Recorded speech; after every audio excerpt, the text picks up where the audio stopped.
WhatsApp guys, this is Priyesh Patel. आप सबका स्वागत है हमारी इस ब्यूटीफुल सी चैनल प्रियेश संतोखी पटेल में।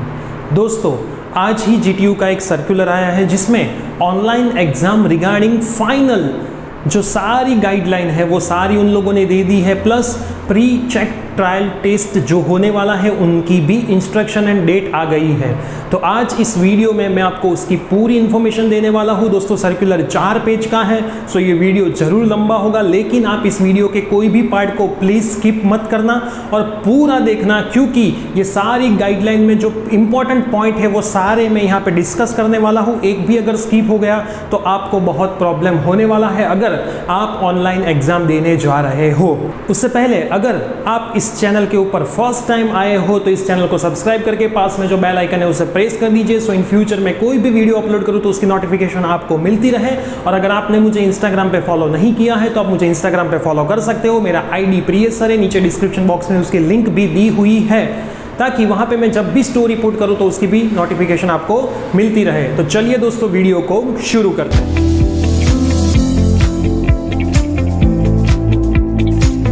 दोस्तों, आप अगर MCQ की प्रिपरेशन कर रहे हैं, आपने अभी तक MCQ की प्रिपरेशन के लिए मटेरियल हमारी एप्लीकेशन में से परचेस नहीं किया है, तो नीचे डिस्क्रिप्शन बॉक्स में हमने हमारी एप्लीकेशन की लिंक दी है, वहां पे जाके आप स्टोर में से MCQ का मटेरियल बाई कर सकते हो।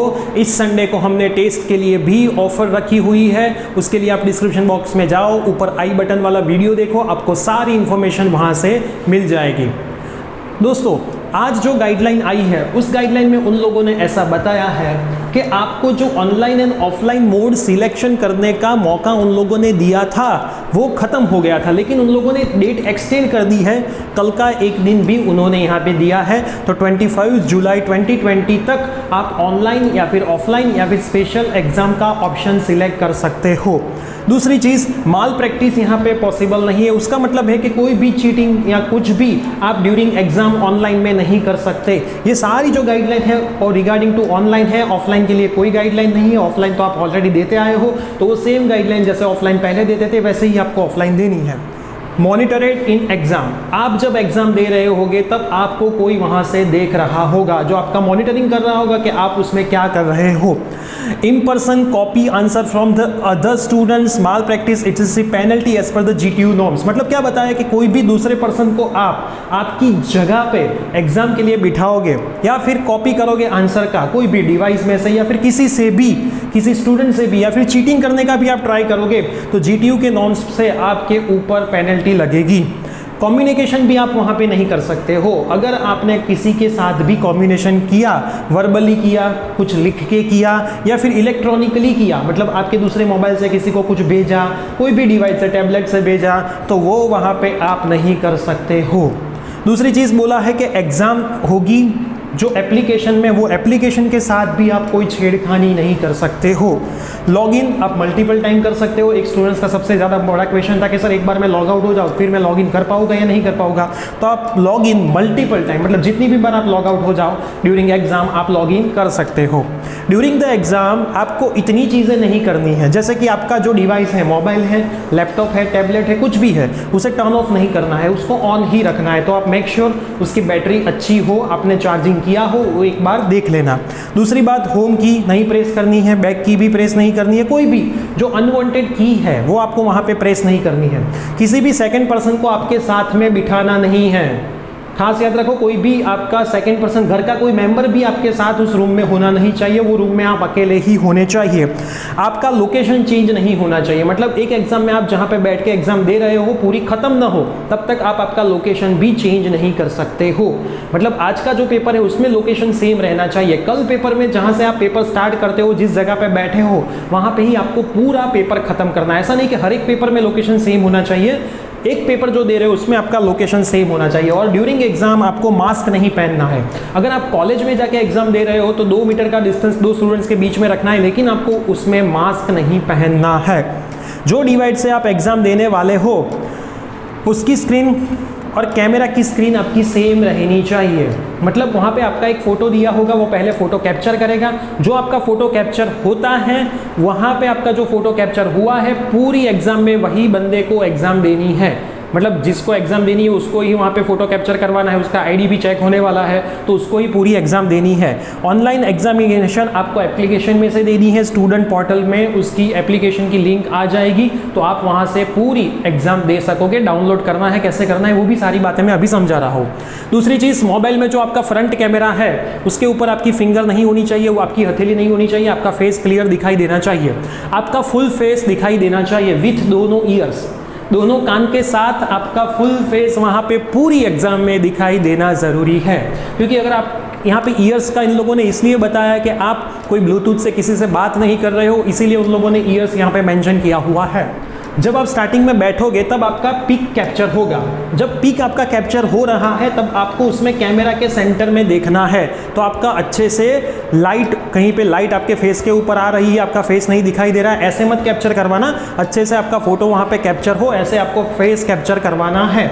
Other cellphone, tablet, Bluetooth, digital item allow नहीं है। आप जिस रूम में एग्जाम दे रहे हो वहाँ पे कोई भी सेलफोन दूसरा या फिर कोई भी टैबलेट या फिर कोई भी ब्लूटूथ डिवाइस, कोई भी डिजिटल आइटम कुछ भी वहाँ पे आप रख नहीं सकते हो, बंद हालत में भी नहीं रखनी है, रखनी ही नहीं है। क्रोम का लेटेस्ट वर्जन होना ज़रूरी है। एज़ पर पुरानी गाइडलाइन क्रोम का वर्जन लोगों ने बोला था, वो आपके पास लेटेस्ट वर्जन होना चाहिए। वेबकैम या फिर फ्रंट कैमरा जो आपके मोबाइल में और लैपटॉप में कहीं पे भी है वो वर्किंग कंडीशन में होना चाहिए। वर्किंग मतलब आप वहाँ पे दिखने चाहिए। आपने जब लॉगिन करोगे एग्जाम के लिए तब आपका फ़ोटो वहाँ पे कैप्चर होगा, जैसे मैंने यहाँ पे बताया। आपको वहाँ पे फ़ोटो आईडी भी देना पड़ेगा, उसका भी कैप्चरिंग होगा। फ़ोटो आईडी में आप कोई भी गवर्नमेंट फ़ोटो आईडी दे सकते हो, जैसे कि उन लोगों ने यहाँ पे बताया है, लाइसेंस दे सकते हो, पासपोर्ट दे सकते हो, आधार कार्ड दे सकते हो या फिर इलेक्शन कार्ड। लाइसेंस, पासपोर्ट, आधार कार्ड या फिर इलेक्शन कार्ड दे सकते हो। आपको आपके साथ में कॉलेज आईडी भी रखना है, आपका जो कॉलेज आईडी है वो भी आपको वहाँ पे साथ में रखना है। ये सारी चीज़ जब आप लॉगिन करोगे, उन लोगों ने 30 मिनट्स पहले लॉगिन का बोला है, तो लॉगिन करोगे तब ये सारी चीज़ें वहाँ पे आपकी चाहिए ही चाहिए, क्योंकि ये सब वो लोग वहाँ पे कैप्चर्स करेंगे और उनके डेटा में सेव रखेंगे। प्री चेक ट्रायल टेस्ट जिस डिवाइस से आप दे रहे हो उसी डिवाइस से आपको सारी फाइनल एग्जाम देनी है। देखो दोस्तों, मैं क्या बोला, जैसे कि मैंने कोई मोबाइल से प्री चेक एग्जाम दी है, वही मोबाइल से सारी एग्जाम मुझे देनी है। वो मोबाइल मेरा बिगड़ गया, टूट गया, वो कोई भी वो लोग चलाएंगे नहीं। कोई भी, उन लोगों ने क्लियर लिखा है, किसी भी चीज़ में उन लोग डिवाइस को चेंज नहीं करेंगे। तो आप प्री चेक ट्रायल टेस्ट जिस डिवाइस से देने वाले हो उसी डिवाइस से आपको सारी फाइनल एग्जाम देनी है। दूसरी बात उन लोगों ने यहाँ पे ये बताई है कि प्री चेक ट्रायल टेस्ट जब चल रहा हो तब आप डिवाइस चेंज कर सकते हो। मतलब कोई डिवाइस में आपको मज़ा नहीं आ रहा है तब आप उसको चेंज कर सकते हो, लेकिन जब आप आपका पेपर प्री चेक में सबमिट करवाओ उस टाइम आपका जो डिवाइस फाइनल है वही आपका फाइनल रहना चाहिए, जो फाइनल एग्जाम है वो सारे पेपर्स में। तो प्री चेक एग्जाम में आप डिवाइस चेंज कर सकते हो बीच में, कि आपकी कन्वीनियंट कौन से में मज़ा आ रहा है, लैपटॉप में मज़ा आ रहा है, टैबलेट में मज़ा आ रहा है, मोबाइल में मज़ा आ रहा है, लेकिन एक बार आप जब सबमिट कराओ उस टाइम आपका जो डिवाइस है वो आपको वहाँ पे चेंज करना नहीं है। Continue internet and power supply ज़रूरी है। आपका इंटरनेट फैसिलिटी बंद नहीं होनी चाहिए। तो आप वाईफाई का यूज़ कर रहे हो तो लाइट चली जाए तो याद रखना कि आपको प्रॉब्लम होगा। मोबाइल का कनेक्शन रखना, मोबाइल में 4G डेटा आप वहाँ पे रखना। आपके घर पे लाइट जाती है, अगर आपका PC है तो PC भी बंद हो सकता है। अगर मोबाइल है तो मोबाइल में अगर आपने चार्जिंग नहीं किया है तो चार्जिंग भी जा सकता है। ये सारी चीज़ें आपके माइंड में पहले रखना अगर आप ऑनलाइन एग्जाम देने जा रहे हो। फिर बाद में आपके एग्जाम ड्यूरिंग कोई प्रॉब्लम आएगी तो कोई रिस्पॉन्सिबिलिटी आपकी लेगा नहीं। दूसरी चीज़, कॉल फॉरवर्डिंग अगर आप कर दोगे तो बीच में कोई कॉल आता है वो फॉरवर्ड हो जाएगा तो आपको वहाँ पे डिस्टर्ब होगा नहीं। आप लैपटॉप या फिर डेस्कटॉप का यूज़ करने वाले हो तो जो ये एप्लीकेशन वो लोग बनाने वाले हैं ऑनलाइन एग्जाम के लिए स्टूडेंट पोर्टल से, जो आप डाउनलोड करेंगे वो कैसे इंस्टॉल करनी है उसकी गाइडलाइन उन्होंने दी है। आप जो फाइल डाउनलोड करोगे वो अनजिप फाइल होगी, उसको आपको ओपन करना है तो एग्जाम स्क्रीन वहाँ पे ओपन होगी। आपका enrolment number and mobile number डालना है जो रजिस्टर है और सबमिट बटन के ऊपर क्लिक करोगे। आपका user name and password and captcha data आप वहाँ पे डाल दोगे तो आपका लॉगिन हो जाएगा। फिर वहाँ पे जो इंस्ट्रक्शन आएगी वो आपको फॉलो करनी है और आप वहाँ पे एग्जाम दे सकते हो। और मोबाइल और टैबलेट में आपको पहले आप पता है कि आप कोई जब एप्लीकेशन इंस्टॉल करते हो तब सभी चीज़ें मांगते हैं एलो, तो उसमें सब में आपको एलो परमिशन करके ओपन एप्लीकेशन करके ये सारी चीज़ें एग्जाम स्क्रीन वहाँ पे भी ओपन होगी। एनरोलमेंट नंबर और मोबाइल डालोगे, सबमिट होगा, यूजर नेम पासवर्ड और कैप्च डेटा डाल दोगे तो वहाँ पे लॉगिन होके फॉलो इंस्ट्रक्शन वाला पेज ओपन हो जाएगा। जो इंस्ट्रक्शन लिखी है उसको आपको फॉलो करके एग्जाम आपको देनी है। तो दोनों में मोस्टली सेम ही है, इसमें जस्ट अनजिप फाइल आएगी मोबाइल लैपटॉप के लिए और डेस्कटॉप के लिए। यहाँ पे आपको डायरेक्ट एप्लीकेशन की लिंक मिलेगी। अभी उन लोगों ने बोला है कि आपका यूज़र आईडी प्री चेक और फाइनल दोनों के लिए, प्री चेक टेस्ट जो अभी होने वाली है और फाइनल एग्जामिनेशन, उसके लिए एनरोलमेंट नंबर ही होगा। एनरोलमेंट नंबर आपका यूज़र आईडी होगा। आपका पासवर्ड आपके स्टूडेंट पोर्टल के ऊपर आएगा। आपका जो पासवर्ड होगा ना वो आपके स्टूडेंट पोर्टल के ऊपर आएगा। और मेक श्योर आप आपका पासवर्ड किसी भी अदर स्टूडेंट के साथ प्लीज़ शेयर मत करना। जो स्टूडेंट्स ऑफलाइन एग्जाम देने वाले हैं वो आपके पासवर्ड के साथ कुछ ना कुछ कर सकते हैं, तो प्लीज़ आपका पासवर्ड आप किसी के साथ शेयर मत करना। मल्टीपल स्टूडेंट्स किसी सेम डिवाइस से लॉगिन नहीं कर सकते हैं, ये चीज़ यहाँ पे याद रखना। अभी आपने जहाँ पे मोबाइल रखने वाले हो, लैपटॉप रखने वाले हो, फ्लैट स्क्रीन होनी चाहिए। आपका लैपटॉप जहाँ पे सीधे आप दिखाई दो, उसमें क्लियरली आप दिखाई दो, इस जगह पे रखना है। और फिर एक बार रख दिया स्टेडी कंडीशन में, फिर उसको आपको चेंज नहीं करना है। जैसे मैंने पहले बताया, आप आपकी जगह चेंज नहीं कर सकते हो ड्यूरिंग द एग्जामिनेशन। आपको पावर सेविंग मोड को डिसेबल कर देना है। आपके आसपास कोई अदर आवाज़ आनी नहीं चाहिए, पूरी शांति होनी चाहिए। आप जिस रूम में एग्जाम दे रहे हो वो पूरी शांति वाला रूम होना चाहिए।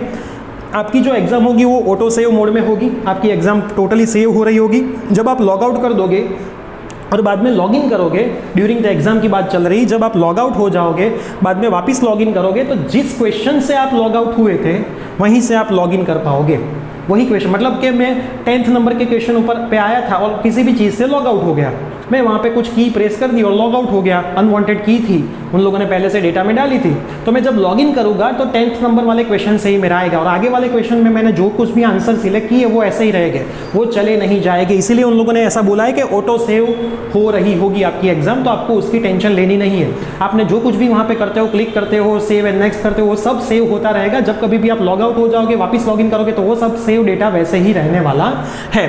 दूसरी बात बताइए कि जब आप अगेन लॉगिन करोगे, अगेन लॉगिन करने के बाद जब आपकी एग्ज़ाम ख़त्म हो गई, आपने एग्ज़ाम सबमिट कर दी, एग्ज़ाम सबमिट बटन पे क्लिक करने के बाद आप वापस लॉगिन नहीं कर पाओगे। तो वहाँ पे जो बटन होगा एग्ज़ाम सबमिट वाला, वो गलती से प्रेस मत करना, और होगा भी नहीं। उन लोगों ने बोला है कि बिफोर द 5 मिनट्स आगे आ रहा है तभी आप सबमिट कर सकते हो, लेकिन सबमिट होने के बाद वापस लॉगिन नहीं होगा।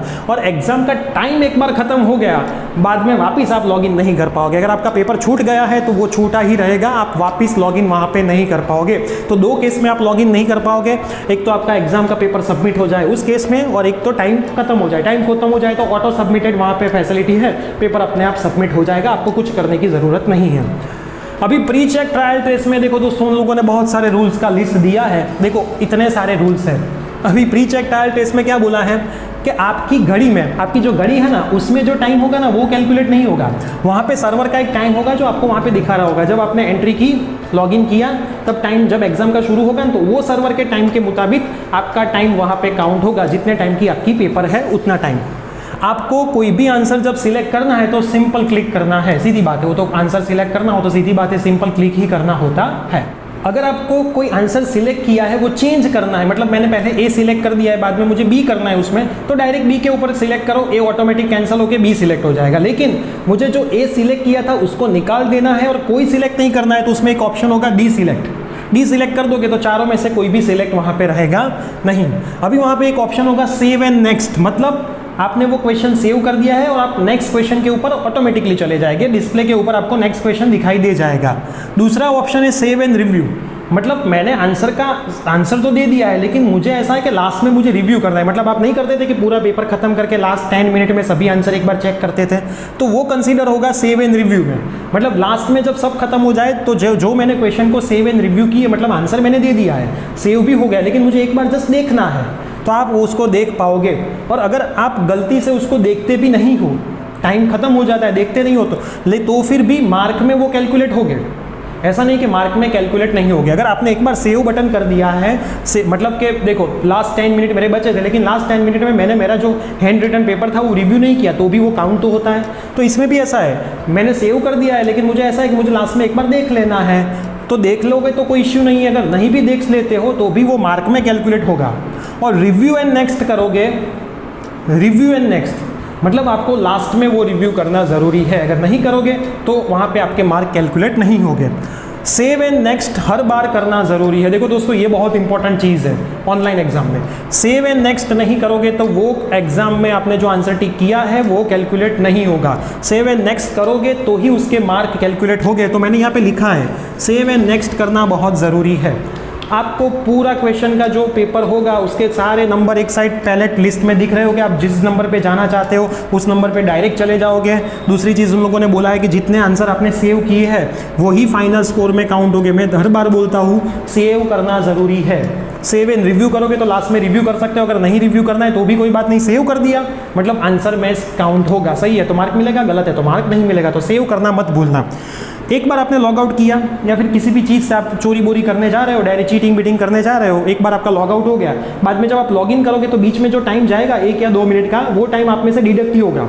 ऐसा नहीं कि 3 मिनट, अगर मेरी 3 मिनट हुई और किसी भी चीज़ से लॉग आउट हुआ और मैं वापस लॉग इन करता हूँ तो मेरी 3 मिनट ही बताए, ऐसा नहीं 4 मिनट हो जाएगी, 5, जितनी मिनट के बाद आप लॉग इन करते हो उतनी मिनट आपकी वहाँ पे डिडक्ट हो जाएगी। और जिस भी बार आप लॉग आउट हो गए, लॉग इन हो गए, ये सारी चीज़ें वहाँ पे मॉनिटर हो रही होगी कि आप क्यों लॉग इन हो रहे हो, क्यों लॉग आउट हो जाए, उनको सब पता होगा। तो ऐसा मत करना क्वेश्चन पढ़ के लॉग आउट हो जाओ, फिर कहीं पे ढूंढ लो उसका आंसर, फिर लॉग इन हो, वो सारी चीज़ें वहाँ पे कोई मॉनिटर कर रहा होगा। ये पूरा सॉफ्टवेयर उन लोगों ने बनाया है। मिनट तो कम होगी, ऐसा नहीं होगा कि वहाँ से ही शुरू होगा। मतलब ऐसा अगर होता तो कोई भी स्टूडेंट एक क्वेश्चन देख लेता, बाद में लॉग आउट हो जाए, उसका आंसर ढूंढ के वापस लॉग इन हो, तो शाम तक एक ही पेपर वो देता रहेगा। ऐसा नहीं होगा, आपको जितना टाइम मिला है वो उसमें से डिडक्ट होता ही जाएगा। एक्स्ट्रा टाइम आपको नहीं मिलने वाला है, खास याद रखना। बिफोर 30 मिनट आपको लॉगिन कर देना है। अगर आपकी एग्जाम 10 बजे है तो आपके 9:30 को लॉगिन करके ये जो सारी चीज़ें, आपका पिक्चर वहाँ पे देना है, आईडी देना है, वो सारी चीज़ें आपको 30 मिनट में कंप्लीट करनी है। ऑटो सबमिटेड है, अगर टाइम खत्म हो रहा है तो आपका ऑटो सबमिटेड पेपर हो जाएगा। अगर सबमिट नहीं करोगे तो आपने रिव्यू ही करा होगा, वहाँ पे सेव नहीं किया होगा तो वो मार्क कैलकुलेट नहीं होगे। याद रखना दोस्तों, तो सेव करना मत भूलना। 5 मिनट बाकी है पेपर खत्म होने से, तब स्टूडेंट खुद भी सबमिट कर सकते हैं। एक बार सबमिट कर दिया बाद में लॉगिन नहीं होगा, इसलिए उन लोगों ने लास्ट 5 मिनट में ही ऑप्शन रखा है। बीच में कहीं पे सबमिट भी क्लिक हो जाएगा ना तो सबमिट पेपर होगा नहीं। अभी उन लोगों ने प्री चेक की डेट बताई है। पीजी स्टूडेंट मतलब पोस्ट ग्रेजुएशन मास्टर वाले जो स्टूडेंट्स हैं 28 जुलाई को 11 से 11:30 सुबह का टाइम दिया है। अंडर ग्रेजुएशन मतलब BE bachelor of engineering pharmacy वाले, बी फार्म वाले, M pharm, MBA master degree वाले पीजी में आ गए, यूजी में आए सारे बैचलर वाले, bachelor of engineering, bachelor of technology, B pharm वाले 28 को उसी दिन के है, वो दोपहर को 2 से 2:30 हाफ एन आवर का ही पेपर है। और डिप्लोमा वाले जितने भी स्टूडेंट्स हैं उनका वही डेट पे 28 जुलाई को 4 से 4:30 बजे पेपर है। एक ही पेपर आपका होगा। ये देखो दोस्तों, ये पेपर आप पेपर देने के लिए मत देखना, ये सारे रूल्स फॉलो करने के लिए देखना। अगर आप इसमें पास नहीं, पास मतलब टेस्ट में पास नहीं, मार्क में पास नहीं, उन्होंने जो ये गाइडलाइन दी है उसमें अगर आप पास नहीं होते हैं तो आपको ऑनलाइन एग्जाम देने नहीं देंगे वो लोग, आपको कंपलसरी ऑफलाइन एग्जाम ही देनी होगी और वो ऑटोमेटिकली आपकी ऑफलाइन एग्जाम हो जाने वाली है। तो दोस्तों, अगर आप ऑनलाइन एग्जाम देने जा रहे हो तो प्री चेक में कितने रूल्स आपको फॉलो करने हैं, बाद में एग्जाम में कितने रूल्स फॉलो करने हैं, पूरी गाइडलाइन आज आ चुकी है। अगर आपने ऑफलाइन सिलेक्ट किया है, ऑनलाइन सिलेक्ट करना है, या फिर ऑनलाइन सिलेक्ट किया है अभी ऑफलाइन सिलेक्ट करना है, तो अभी भी आपके पास एक दिन है, कल तक आप वो सिलेक्ट कर सकते हो। तो बहुत शांति से किसी सीनियर्स का, किसी टीचर्स का गाइडेंस लेके आप सिलेक्ट करना ऑनलाइन और ऑफलाइन एग्ज़ाम। ऐसा ना हो कि आप कोई भी एग्ज़ाम सिलेक्ट करो बाद में पछतावा आपको हो। और अगर आप मेरी मानो तो एज़ पर माई नॉलेज, अगर मैं स्टूडेंट होता, बहुत सारे स्टूडेंट्स मुझे पूछते हैं कि सर अगर आप स्टूडेंट होते तो आप कौन सी एग्ज़ाम देते, तो मैं जस्ट एक ही बात बताता कि मैं तो ऑफलाइन एग्ज़ाम ही देता। इतने सारे रूल्स रेगुलेशन को मैं माइंड में रख के एग्जाम देने जाऊंगा तो कोई भी क्वेश्चन का आंसर मैं अच्छे से नहीं दे पाऊंगा।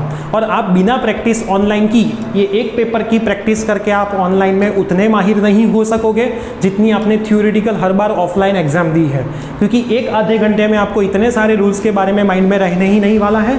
तो आप आपकी कन्वीनियंट देख लो। आप अगर स्मार्ट हो, टेक्नोलॉजी में स्मार्ट हो, आपको सब याद रहता है, टेक्नोलॉजी आप बहुत अच्छे से इस्तेमाल कर सकते हो, तो मुझे कोई दिक्कत नहीं, आप ऑनलाइन एग्जाम दो, कोई प्रॉब्लम नहीं होने वाला है। लेकिन अगर आपको टेक्नोलॉजी का थोड़ा बहुत भी यूज़ नहीं पता है, पहली बार एग्जाम देने जा रहे हो, तो आप ऑफलाइन सिलेक्ट करो, फिर बाद में लास्ट डिसीजन तो आपका ही होगा कि ऑनलाइन एग्जाम देनी है या फिर ऑफलाइन एग्जाम देनी है। दूसरी एक खास चीज़ दोस्तों जो मैंने बताई, हमारी एप्लीकेशन में MCQ का मटेरियल पेड, फ्री नहीं, देखो दोस्तों पेड मटेरियल अवेलेबल है। आप हमारी एप्लीकेशन जो डिस्क्रिप्शन में लिंक है, iOS के लिए भी है, एंड्रॉयड के लिए भी है, वहाँ पे जाके उसे डाउनलोड करो। उसमें स्टोर का ऑप्शन होगा, स्क्रीन के ऊपर नीचे सेंटर में स्टोर का ऑप्शन होगा। वो स्टोर के ऑप्शन में से आप सब्जेक्ट को सर्च करो। अगर आपका सब्जेक्ट नहीं मिल रहा है तो वहाँ पे चैट बॉक्स होगा, उसमें सब्जेक्ट का नाम डालो तो हम आपको वहाँ पे लिंक देंगे, लेकिन सारे सब्जेक्ट पेड है। अगर आपको फ्री ऑफ मटेरियल चाहिए तो आई एम वेरी सॉरी, हम वहाँ पे फ्री मटेरियल प्रोवाइड नहीं कर रहे। लेकिन अगर आपको टेस्ट देनी है, ऑनलाइन एग्जाम देनी है, कभी GTU तो एक ही ले रहा है, हम तो सारे सब्जेक्ट की लेने वाले हैं। तो इस संडे को एक धमाका ऑफर रखी है, उसके बारे में पूरी नोटिफिकेशन मैंने आई बटन में रखी है, नीचे डिस्क्रिप्शन में भी एक वीडियो है, मेरे इंस्टाग्राम में भी आप मुझे DM करोगे तो मैं वो वीडियो की लिंक आपको दे दूंगा। तो कहीं से भी आप उस वीडियो को देखो पूरा, और संडे की धमाका ऑफर आपसे मिस ना हो जाए। बहुत कम रुपीज़ में, जस्ट 10 रुपीज़ में सारे सब्जेक्ट के टेस्ट आप वहाँ पे ऑनलाइन दे सकते हो। तो दोस्तों, अगर आपने मुझे इंस्टाग्राम पे अभी भी फॉलो नहीं किया है तो इंस्टाग्राम पे फॉलो कर दीजिए। मेरा ID प्रियस सर है, डिस्क्रिप्शन में लिंक है। ये वीडियो आपके सारे जितने फ्रेंड्स हैं उस सब में शेयर करें, तो उनको भी अगर प्रॉब्लम है, ये गाइडलाइन में पता नहीं चल रहा है, तो वो इस गाइडलाइन को समझ पाए, उससे ऊपर वो उसका फाइनल डिसीजन ले पाए। लेकिन दोस्तों, ऑनलाइन एग्जाम देनी है, ऑफलाइन एग्जाम देनी है, वो फाइनल डिसीजन आपका है। आपको डिसीजन लेना है, क्योंकि एग्जाम भी आपको देनी है। मैंने तो जस्ट आपको गाइड किया है कि कौन सी एग्जाम बेटर है, किसमें कौन से रूल्स है, कौन से रूल्स आपको फॉलो करने हैं, कहाँ पे आपको प्रॉब्लम हो सकता है। मिलते हैं ऐसे ही कोई नेक्स्ट वीडियो में। चैनल को सब्सक्राइब कर दो, लाइक बटन पे प्रेस कर दो, और हमारे साथ ऑलवेज बने रहे। आप सबको आपकी एग्ज़ाम के लिए हमारी पूरी टीम की तरफ से best of luck. Thank you.